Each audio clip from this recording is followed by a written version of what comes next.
Mesdames et messieurs, bonjour et bienvenue à ce nouvel épisode de Get to Know Me.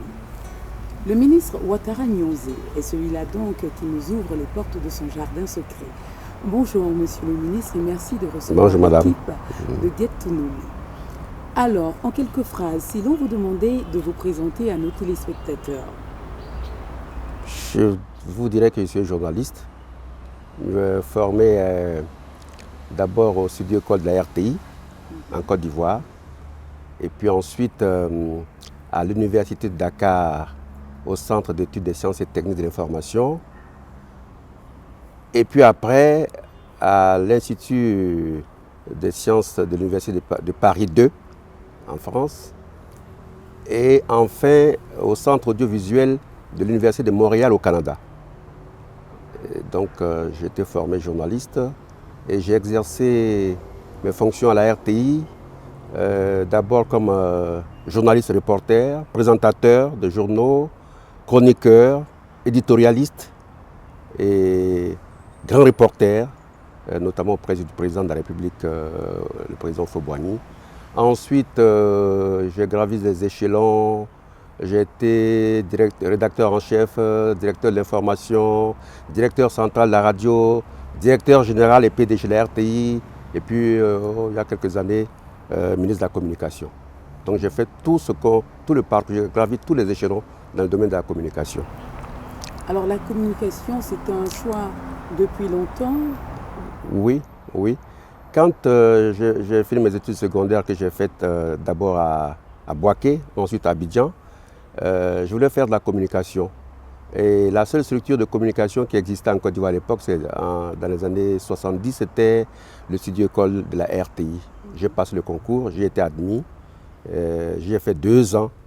Et après, on avait signé des contrats, il fallait exercer 2 ans avant de quitter. Quand j'ai fait ces 2 années, j'ai passé le concours d'entrée à l'université de Dakar. Et puis bon, la suite, vous le savez. On va revenir un tout petit peu sur vous, concernant vos origines. Ouattara Nyonzé, vous êtes Sénoufo? Naturellement. De quelle région exactement? Je suis de Niélé. Quand je naissais, nous dépendions de Korogo. Et puis après, au fur et à mesure qu'on a commencé à multiplier les régions, on dépendait de Ferkessé-Doukou. Et puis aujourd'hui, la sous-préfecture de Niélé dépend de Ouangolo-Dougou. Nous sommes à la fois à la frontière du Burkina et à la frontière du Mali. D'accord. Alors on sait que vous tenez beaucoup à la tradition. Oui. Est-ce que vous avez participé à l'école du Koro? Malheureusement, je ne l'ai pas fait parce que je suis entré à l'école très jeune. Je suis allé à l'école, à l'époque, il fallait 7 ans pour y aller. Mais comme à Niélé, c'est la première fois qu'on ouvrait l'école. Il y avait très peu d'enfants pour aller à l'école. On a dû prendre des enfants de 4 ans, 5 ans, 6 ans. Et je suis parti à 4 ans à l'école. Oui. Donc je n'ai pas eu le temps de faire le poro. Quelques regrets? Mais vous êtes informé là-dessus comment? Oh non, j'ai quelques connaissances, mais vous savez, c'est une science, hein, il faut l'apprendre. C'est une science, il faut l'apprendre. Mes jeunes frères plus tard l'ont fait, mais moi je ne l'ai pas fait. Malheureusement, je ne l'ai pas fait. Je pense que c'est un handicap au plan culturel. Oui. D'accord. Alors, vous nous avez parlé de vos fonctions au sein de la communication. Alors, ce parcours-là, ça ne s'est pas fait d'un coup de bâton magique, hein, il fallait beaucoup travailler. Ah oui. Je peux citer quelqu'un avec lequel j'ai beaucoup travaillé, nous étions comme des binômes. C'est mon ami Ali Koulibaly, qui a eu le même parcours que moi, mais de 2 ans. Il était 2 ans en avance sur moi. Quand j'arrivais à la RTI, il était à 2 ans avant moi. On a formé une sorte d'équipe et on travaillait beaucoup. On arrivait à la radio à 4 h du matin, on a reparti à 1 h du matin. Et ça demandait beaucoup de travail, y compris les jours fériés, les jours de repos. Nous n'en avons pas. Nous n'avions pas de jours de repos. Nous étions tout le temps à la radio. Notre vie se passait à la radio. Vous étiez surtout des passionnés. Ah, plus que passionnés. Parce qu'on dormait à peine 3 heures par jour. Comme je vous le disais, quand on arrivait à la radio vers 5 h du matin, Et puis on en repartait à 1h du matin. Donc voyez-vous, nous passions à peine 3 heures dans nos familles. Mais il est vrai qu'à l'époque, nous étions très jeunes, moins de 30 ans, et pas mariés, pas d'enfants. Donc nous n'avons d'autres occupations que ça. Et je pense que la vie est ainsi faite. C'est pourquoi on mérite ce qu'on veut. Quand on veut, on le peut. Il n'y a que le travail qui vous récompense. Rien ne se fait sans le travail. Je pense que nous avons travaillé et chacun d'entre nous a eu sa récompense. M. Ali Coulibaly il a été plus tard directeur. Moi aussi, j'ai occupé des fonctions de directeur général. Il est ministre aujourd'hui. J'ai été ministre aussi. Je pense que ce n'est pas le fruit du hasard. Et je pense que vous ne trouverez aucun Ivoirien qui nous a connus à cette époque, qui puisse penser un seul instant que nous avons reçu un coup de pouce pour arriver où on est arrivé. Voilà. Alors, vous quittez le 4e pouvoir pour le pouvoir exécutif. Pourquoi? En vérité, les médias et le pouvoir se côtoient en permanence en Afrique. Tout à fait. Plus on prend de la hiérarchie dans les médias en Afrique, plus on intègre sans s'en rendre compte le politique. C'est-à-dire qu'on ne s'en rend pas compte. Vous êtes directeur, vous êtes rédacteur en chef, vous êtes directeur général, et puis un jour vous vous rendez compte que vous êtes devenu politicien sans vous en rendre compte. Alors, je pense qu'il y a un peu de hasard dedans parce que quand j'ai exercé les fonctions de directeur général pendant 10 ans, je me disais qu'après la mort du président Houphouët-Boigny, j'allais prendre une retraite anticipée et j'avais des contacts avec un média français et un média canadien. Et je me disais, quand je vais approcher la retraite, je vais me retirer, je vais me faire embaucher en Europe ou en Amérique, au Canada, pour accroître effectivement ma compétence et pour mieux me faire connaître en Afrique et dans le monde. Parce que j'étais connu en Côte d'Ivoire, j'étais connu dans les pays environnants comme grand journaliste, mais j'aurais voulu être reconnu au plan mondial. Donc j'avais des contacts avec un média français que je ne citerai pas, et puis avec une télévision canadienne où j'allais terminer ma carrière. Et bon, voilà. Malheureusement, je suis entré progressivement en politique sans m'en rendre compte. Et puis un jour, en 1995-96, j'étais encore directeur général de la RTI. J'avais 2 secrétaires. Un matin, je n'avais pas lu les journaux. Elle rentre, elle me dit « Félicitations, monsieur le directeur général ». Je dis « Félicitations, pourquoi ?» Elle dit « Non, voici les journaux, vous êtes nommé membre du bureau politique du PDCI et en plus délégué départemental de la région de Ferké. » Je prends les journaux, je vois ça et j'appelle le président Bédier. Je dis « Monsieur le président, je suis journaliste, je ne dois pas faire de la politique. » Il me dit « C'est pas vrai. » Il me dit « C'est pas vrai. » Voilà, et puis voilà comment je suis entré en politique. J'ai les pieds joints en politique. Mais comme je vous l'ai dit, en Afrique, la politique et les médias se côtoient. Voilà. Comme partout ailleurs, mais en Afrique, on rentre plus facilement dans la politique sans s'en rendre compte. Voilà.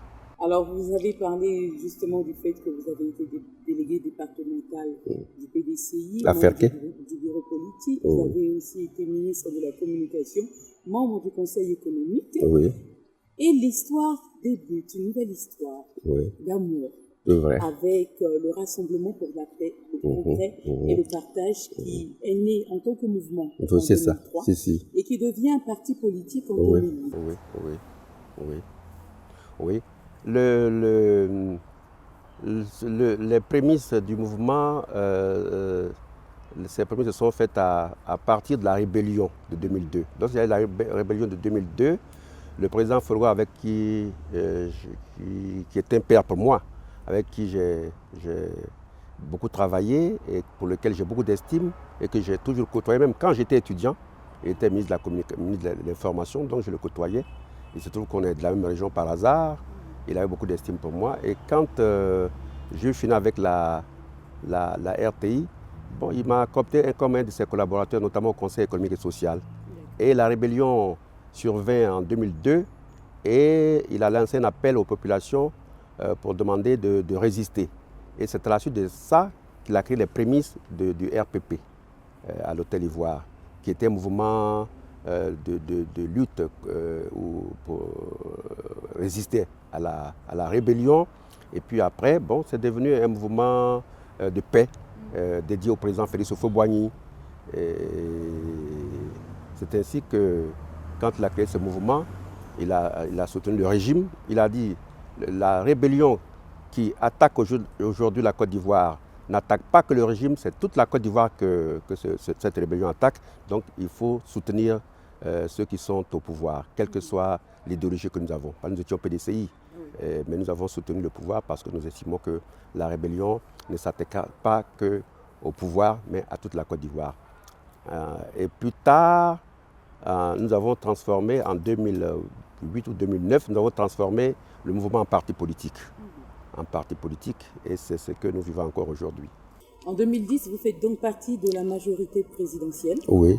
Et du CNDR avec... CNDR, oui, le CNRD, Babo. Et Yves Babo. Oui. En 2015, le président Fologo démissionne. Oui.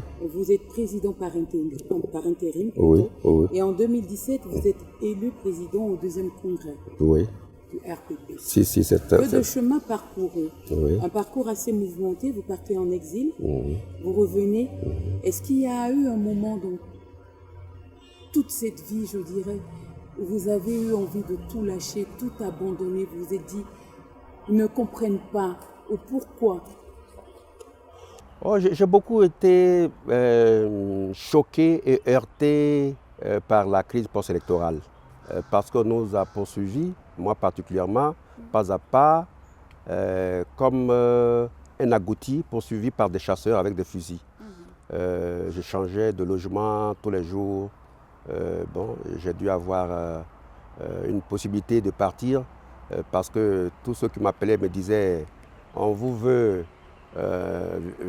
vivant ou mort, en tout cas on va vous prendre vivant ou mort ». Donc, mais au contraire, ça a ravivé ma flamme. J'ai dit, bon, qu'à cela ne tienne, donc la politique, nous la ferons. Nous la ferons parce qu'on ne peut pas laisser la politique entre les mains des hommes et des femmes qui pensent qu'elle est faite pour tuer. La politique n'est pas faite pour tuer, elle est faite pour servir les hommes, les femmes et pour améliorer les conditions de vie dans un pays et naturellement les citoyens. Donc, je me suis dit, donc il y a beaucoup à apprendre aux Ivoiriens, il y a beaucoup à apporter aux Ivoiriens.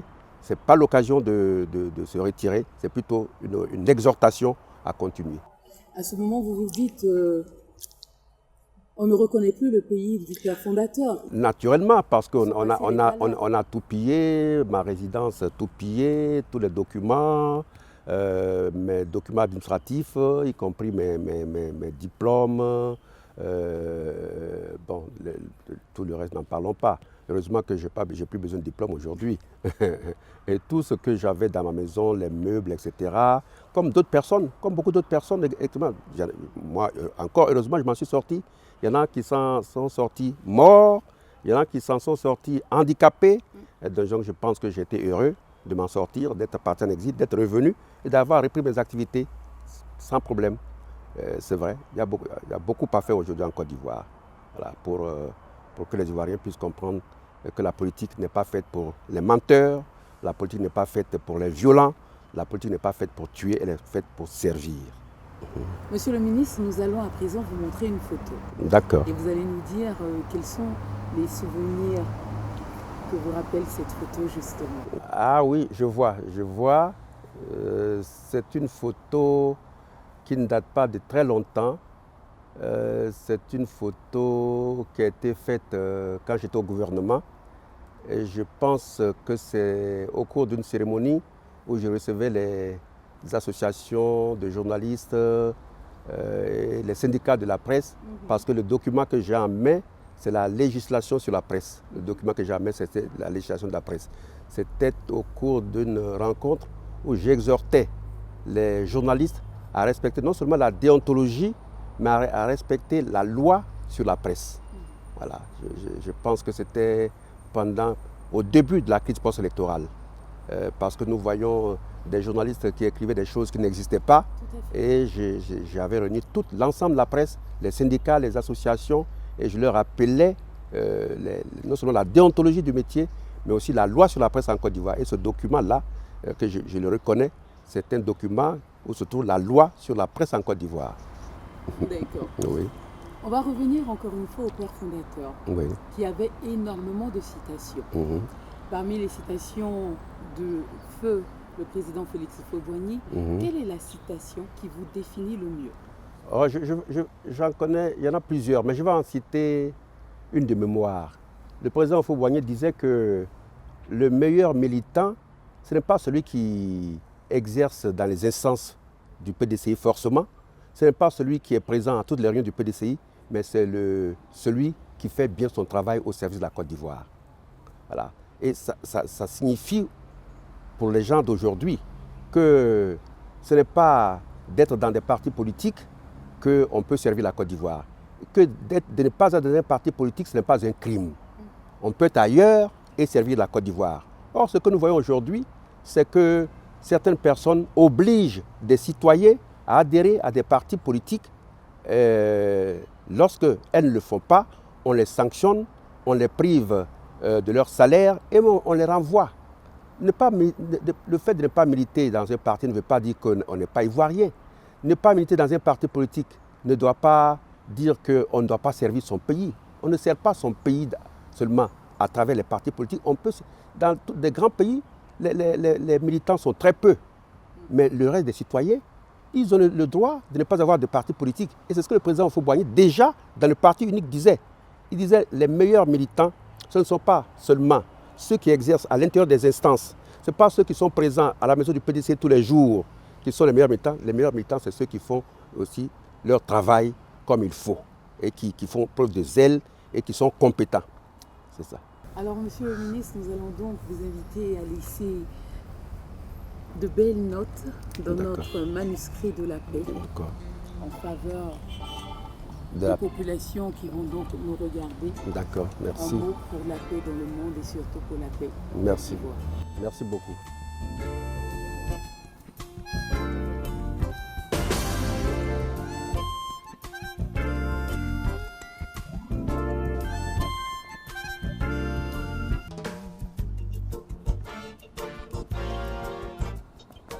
Voilà.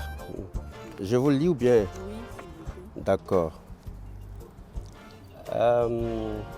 C'est avec beaucoup de plaisir que j'ai repris les souvenirs que j'ai vécus avec le président Houphouët-Boigny, avec lequel j'ai travaillé comme journaliste, reporter, éditorialiste et directeur général de la RTI. Le président Houphouët-Boigny était véritablement et totalement un homme de paix, des pieds à la tête. Il avait codifié les conditions pour accéder ou recouvrir la paix. 2 points, la tolérance, l'humilité, la fraternité et le dialogue. J'exhorte tous nos compatriotes à ne jamais oublier son œuvre. Ouattara Nyonzié, président du RPP, journaliste, ancien directeur général de la RTI, ancien ministre de la Communication, ancien membre du Conseil économique et social, et je signe. Voilà. Merci beaucoup, monsieur le ministre. Ce fut un plaisir pour nous de vous découvrir et j'espère que nos téléspectateurs ont pris du plaisir à suivre cette émission. Que du bonheur dans votre vie et nous vous disons à très bientôt. Encore, je vous remercie très bien d'avoir fait le déplacement et de nous avoir donné l'occasion de nous replonger un peu dans notre passé. Merci beaucoup. C'était Guettonomi avec le ministre Ouattara Nyonzié. On se dit à très bientôt. Bye.